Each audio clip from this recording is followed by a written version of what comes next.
And so they came in, and I'm there for the year as a faculty fellow, but also almost every university student will take at least one anthropology class. And I'm not a psychologist, so I don't know what percentage of those people there are and how those different disorders interrelate. But I think now that we do have sex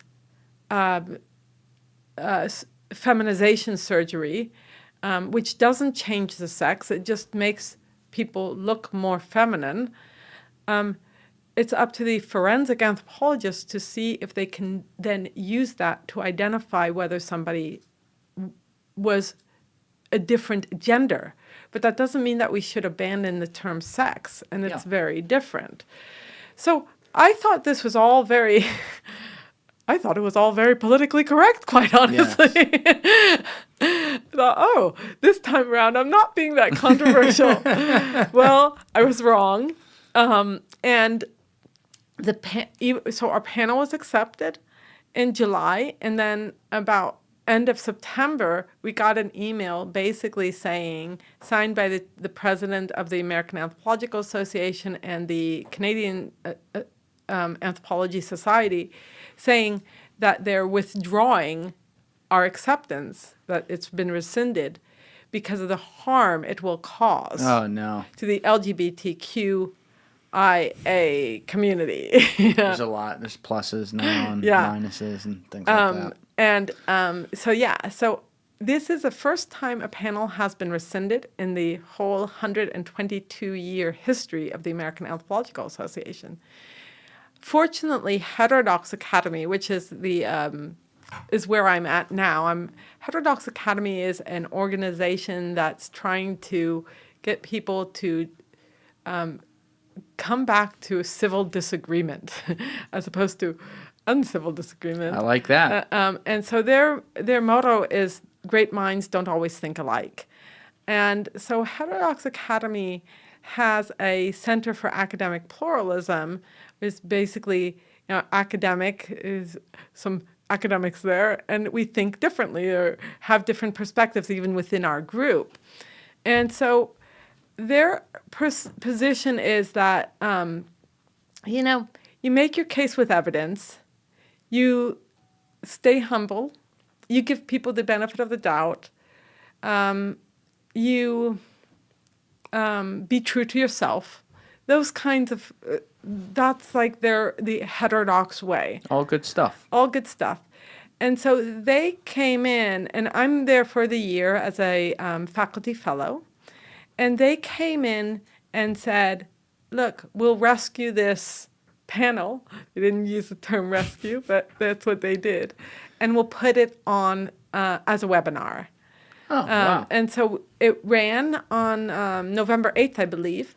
It was live streamed. We had 400 registered viewers, which is pretty good for an academic webinar, and over 2,000 live viewers otherwise. Oh, cool. So and I think it's probably about up to 4,000 views now. It's still on YouTube.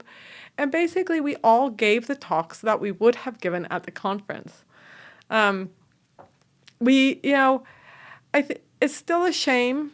I mean, in a sense, it's still a shame that anthropologists are basically saying we don't want to debate it. We don't want a debate. And we're not letting you on to our conference. One of the interesting things is that then they when this hit the news media, mainstream media, most people, I would say, most of the reports were on our side. I would say we got favorable coverage. The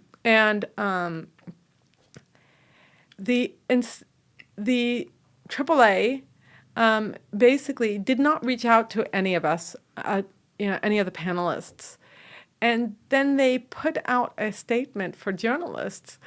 And some of the other panelists were like, are we sure that this is really from the AAA? Maybe this is like a hoax or so, because it was so outrageous. They're doubling down in their examples. I believe, and I could be getting this wrong, but I believe they included things like to argue that sex is not binary, that some lizards can change their sex. Oh, So I was sure that it was the AAA because I was like, who else would take the time to write this, right?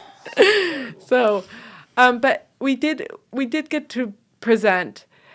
I just think like if we abandon the concept of identifying sex, we've really lost a huge part of anthropology, not only in forensics, but archaeology.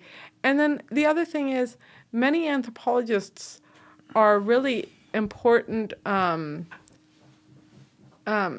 in medical research and biomedical research. So they teach anatomy, but also almost every university student will take at least one anthropology class because there's, in the US, because anthropology has so many GE, general education classes.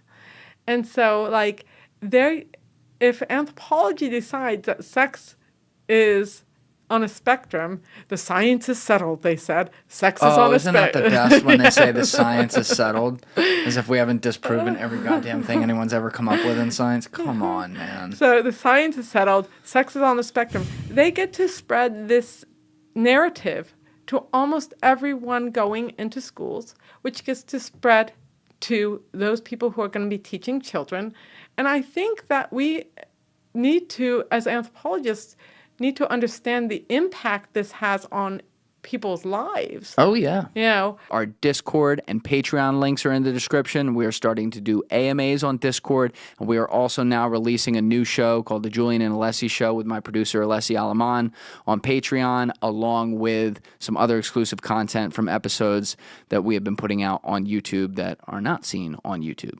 And like one of the things I'm interested in is seeing how transitioning, especially young transitioners, what effect that will have on their bones, because there's the jury is still out whether it will increase osteoporosis,